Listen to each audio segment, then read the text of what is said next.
please stop the theatrics. He informs me that he has discussed the problem with you and that you might want to procure the legal representative, a legal representative in Gauteng. Is that correct? No, Your Honor, is incorrect, first of all. And the reason why I'm raising my hands, Your Honor, is because I can't move my hands. They are cuffed. And I'm asking them to uncuff one hand. That's why I was raising my hand. Yes. Your Honor, the legal representation that was brought before this court previously, the challenge was that they were not appointed by me and I didn't sign any mandate. They were appointed outside of mandate, and it was clarified by my coordinating attorney that they would have to withdraw from this appearance. Obviously, we had tried to consult with them. The challenge is that they had booked about 3 days to consult with me at CMAX, but unfortunately, they were not able to be given a chance to consult. So it's a challenge that I also want to address this court, if the court may allow me to address this issue. But basically, at CMAX, I'm not able to consult with my legal representation as I wish, and even the client and attorney privilege of confidentiality is a challenge. Because first of all, Your Honor, the matter that I am facing here in this court, it has to do with the Correctional Service Act, and indirectly, correctional services are part of the complainant, as one should call that, because they are charging me with escape. I feel that my confidentiality of consultation is being compromised because they have a direct interest. I cannot be able to divulge certain information to the alleged escape because I do not believe that it's an escape, but whatever the facts are, I can't freely consult with any attorney that comes to CMAX because of the restriction that the National Commissioner has instructed upon the wardens that work there. And the system that has been set up for me specifically, it is as if I have my own sort of separate rules concerning to other inmates. You understand? Are you therefore saying that you cannot consult with your legal representative in the absence of employees of the Department of Correctional Services? No, I'm saying, Your Honor, that in consulting with any representation, yes, I'm having a challenge in being able to have a client-based consultation of confidentiality. But what does that mean? It means that our consultation is done through a telephonic phone. Oh. And that phone apparently is recording every conversation that we have. And through that, it's previously and through other people proven that it's been used as a mechanism to be able to access information from consultations. So for me, I feel that in this current situation where there are people involved from the head office of correctional services in this actual matter, for me to be able to present my case and be able to instruct an attorney thoroughly, I need to be provided an opportunity where I can do that freely, and I'm not able to do that freely. Regardless of what the instructions are on this current representation, it was clear that I was going to withdraw them. I am in trying to finalize a new team, but in that also we are still going to deal with the same challenges. Yes. May I suggest the following? Engage the services of a legal representative, and you may want to consider instructing them to bring a formal application to a court, a competent court, to deal with your application to consult in a manner that would respect and protect the privilege of the attorney or legal representative and client. Your Honor, may I speak? Yes, because Honor, I do not have the facts and the full circumstances of the situation yet. I understand, Your Honor, but yes, my concern is also that, Your Honor, under the Bill of Rights, which is the fundamental right of the Constitution, is that Section 25, bracket 3, is that everyone is entitled to a fair trial. So I believe that if I'm going to have to spend a separate approach to go to a motion court to file an application stating that I'm having challenges to be able to be thoroughly defended in this court, I feel that I should bring this matter to this court. Yes, Mr. Bester, you may bring it to this court if you are so advised. But currently, as things stand, you do not have a legal representative. If your legal representative that you engage in future experiences the impediments that you refer to, Then and only then can they bring the application. Do you understand? I understand. Thank you. I will not deal with the matter on a premature basis because the complaint that you are currently bringing to me is not existent, is non-existent yet until you get a legal representative.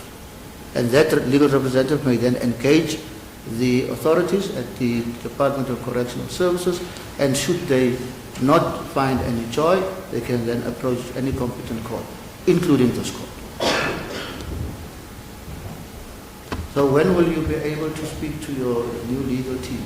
They will be available in the next 7 days. Who is it, if I may ask? It's Advocate Lerato, and the instructing attorney will be Attorney Dinana.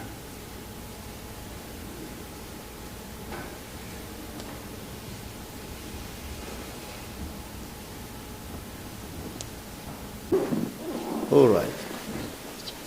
Yes, Mr. Bester, I see you raising your hand. Your Honor, I would like to raise. I feel that it is in my right, Your Honor, to request the court to address the court humbly. So, Your Honor, I do have a bit of a challenge on the facts that you have brought to me related to my defense, because I do feel that it ought to be the same challenge again, and I think I understand what the court is saying in a sense of me approaching a formal application before the court. If need be. Yes. But I do request the court to humbly give me an opportunity to give these, because that's not the only challenge. I'd like to give the court the actual challenges so that the court can understand where I'm coming from in raising this point, please. May I proceed? You may proceed. Your Honor, I'm having a challenge in basically being able to consult, but not only consult, but access legal documentation from my incarceration currently. Just a minute. Yes. When you say legal documentation, what does that mean? That means that the Correctional Service Act 111 of 1998, which I am charged under, I have requested it from the National Commissioner, the Area Commissioner, and it's been refused. That I'm being told that I cannot access that document, and that document is actually the document that I'm charged on. I don't know why I'm not allowed to access the document. I've not been given any explanation on that. It took me 4 months to be able to access the Bill of Rights and the Constitution. So what I'm trying to explain to the court is that there are fundamental issues that are pertaining to me as an accused, that I believe that any legal representation that's going to represent me is going to deal with the same issues, and it's going to end up in a point where I'm going to withdraw. This is my third withdrawal of an attorney, and I feel that all of them have had the same challenges. The challenges are that I'm not able to have either access to the documents they want to give me, and that the documents are sitting with, because at the current situation is that the National Commissioner has placed me under him directly, meaning that there's nothing that can be processed or given to me without his access or without his direct approval. And in that, it means that whatever document my legal team may present, be it a motion or be it whatever application or any legal documentation, it has to be given to him. And I feel that that is unfair, Your Honor. And also, legal representations are withdrawing from the case based on the fact on how they are treated when they are actually consulting, or how they are treated when they are coming to consult with me. And I feel that, Your Honor, if you are saying to me that I need to appoint another attorney and he should, or they should come here and present a case of my treatment, when I am the one who's been treated in that manner, I feel it wouldn't be correct, Your Honor, because I am the one that's treated in that manner. I'm the one experiencing that. And to allow me to just point, because I'd like to proceed if I may. The National Commissioner, Your Honor, has been in charge, or has taken the obligation of being in charge of me as an inmate. And in that, meaning that all my responsibilities or any activities that involves Thabo Bester has a Thabo Bester Act, according to Correctional Services, the way I feel I'm treated. It might not be correct, but that's how I am treated. I'm segregated from everyone for the past 15 months. I have not had access or contact with any human except the EST that sits outside my door. And that's the only people I see. And I feel for my mental health and other issues, it is unfair and is not presenting me in the best ability to be in this court. I also believe that the so-called political swing behind this weight that's tried to deprive me of any right to be able to have a fair defense in this matter is crucial. Your Honor, I shy away not from the fact that in the docket there's a statement that has been produced by the investigating officer who actually apparently has committed suicide, that says that I have said that the former president is the one who orchestrated this escape. And if you read the indictment, it has the former presidential protection unit as a witness, and also the matter of case that I've opened, the investigating officer in that matter is also a witness in this case. So meaning that, Your Honor, I am sitting in a situation where I, as a person, feel that I have no system or any place where else to bring my grievances than this court and myself. Because if I have to bring it before the prison, there's no one available to assist me. The National Commissioner has on public platform said he will address and have a meeting with me. This was 2 months when I got back into this country. And till to this date, I have never seen that person. I've only heard of reports. To continue with this issue is that, Your Honor, I believe that even my presence in this court, I am not brought in this court freely, where I can express myself. If you can look at me, Your Honor, in the way that I am cuffed in a way, Your Honor, that is unhuman for a person that's coming to defend and fight for his own life. Be it or be it not. The Bill of Rights states very clearly that all are to be presumed innocent, and the state has to prove beyond reasonable doubt that I am guilty. I believe that with the carnage of the media and everyone else, that I am not treated fairly or equal in any sense. And I feel that if that is the responsibility or the manner that I will be treated in, I feel that it's unfair, Your Honor, to a fair trial as a person that has an obligation to speak for himself, because there's no one else that's going to do that for me. And I feel that I want to bring these issues to this court so that the court is aware that, first of all, the charge that I am facing involves the actual office that I am under. The correctional services, in whatever story the media that's out here, or even an indictment, is incomplete, Your Honor, without me. And I feel that I am treated this way to be threatened from me being able to express myself or present whatever evidence I can present to show that the so-called alleged whatever charges are incorrect. But in that manner, if this court cannot be able to hear me out, or the court cannot understand from my point of view, because first, Your Honor, I'm a layman in law, but I do understand that I do have the right to speak. So I would like to address the court on the basis of the charges involve so many high-profile people that the Minister and the National Commission of Correctional Services have deprived me from every single privilege that exists. I am under Section 29 of the apartheid government. That is how I am treated at this current moment in this constitution, in this free country. I am treated with 2 hours of family visits for 30 minutes. I am given 1 consultation or 2 if I am lucky. And in that process, I am kept in a hole by myself with no one on site. They have removed the EST people that were outside my door now. I feel that my life is in danger because of the fact that the people that are responsible for this charge, I am under their hands. How can I then be able to defend myself, Your Honor, if the court is not able to give me an ear in whatever issues I may be? The way that I am dressed is an issue. I have been forced to dress as such. I am not dressed. These clothes were bought for a purpose to come to court. I had to spend money to look like this. I have clothes in my bags that have whatever branding. I am not allowed to wear clothes that cost a certain amount. I was told that I can't wear clothes that are Louis Vuitton or whatever because it gives the wrong impression.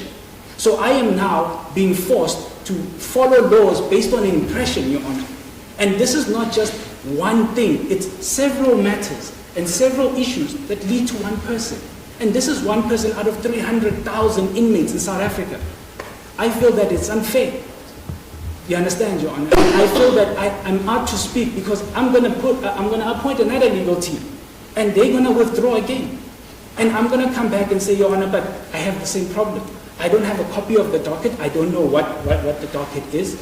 And I feel that the MPA are to give me the docket directly. Because if this is the manner that I'm going to have, I might have to defend myself as a lame person in court and hope and pray that whatever facts I would present, because I have requested to the head of prison that if I can please have access to a consultation of experts, which means I would like to have a PI or forensic experts to verify if those facts in docket are actually true, because I differ from the version they have. And for me to be able to do that, I need to be allowed for them to come to the prison. But I'm not. I have 2 months left in the time period that I have to serve in CMAX. But I know for a fact that I will not be treated fairly and be released as anyone else, because there's a time period that you serve in a prison like that. There is no human rights in that prison. JIX wrote a report by Judge Cameron that he has submitted in Parliament and gave to a portfolio committee that correctional services, CMAX and Coxstar are unconstitutional. They are violating every single right that the fundamental structure of this court exists on. And I believe that if I don't speak for myself, who's going to do that for me? Because I'm going to come here and get a remind after a remind, and it's going to be as I want to delay this matter. I am nearly done with my sentence, Your Honor. I want to finish with this matter. And I really want the court to understand. My last point, Your Honor, that I want to state is the issue of equality, Your Honor. I don't feel that I'm equally treated as any other accused person in this country. First of all, Your Honor, you have the media that has tarnished and destroyed me on no facts, no evidence has been brought in any side. It's already confirmed that I have escaped. But no one knows the true facts. It is already confirmed that Thabo Bester is a rapist and a murderer. But there's no evidence. I am self-convicted. I pleaded guilty to the most crucial or most dangerous unit, which is called the Katomena Killer Squad, forced me to plead guilty. And that case has been pending for 13 years in these courts. Transcripts have been missing for 13 years. And it goes around in South Africa as there is a proven fact, beyond reasonable doubt, that Thabo Bester is a murderer and a rapist. I've been out for a year. There's no one charge. Leonard Chauke, which I can refer to. I am not the worst inmate in this country. I don't have the highest counts. I have 3 counts. But I am the most popular inmate in this country for no reason, because of the political carnage and because of the political issues that I have in my personal capacity that have nothing to do with this legal proceedings. And I feel that I am out to address that. And Your Honor, with my last point, that I feel it's unfair for these people that are sitting here as my so-called accused to be in court when I know very well they have nothing to do with this. When I know very well that they were not present in any of these issues that are in this indictment. The people that are being protected by the investigating team are very clearly known. I have more than enough evidence to prove that this thing is much more than just an average people that are working at an institution called G4S that just decided on one day to release me. It's highly impossible for them to do that without political power, with other high office involved in this issue. I have been out in South Africa, living my life for a year. I have not violated any human, but I am treated with the utmost, even in the legal fraternity, Your Honor. It's very difficult for me to appoint an attorney. Attorney would cancel brief on the base that say, I don't want to be associated with Thabo Bester because the media will attack me. I've had 5 counsels who told me that I would love to be in your case, but I'll be in the background because I cannot be seen in front because you are Thabo Bester. The media will destroy me and the state will never give me any work. Is that anyhow how I should be treated when I am standing in trial, Your Honor? Is that equal to any other person that is standing in trial? My last point, Your Honor, is that under Section... This is your third last point. Let's make it this is the last point. Okay.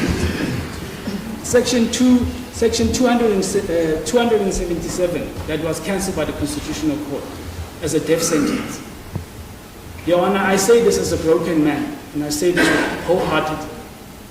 It tears me apart to see these people in this court, knowing very well that they're suffering for something they know nothing about.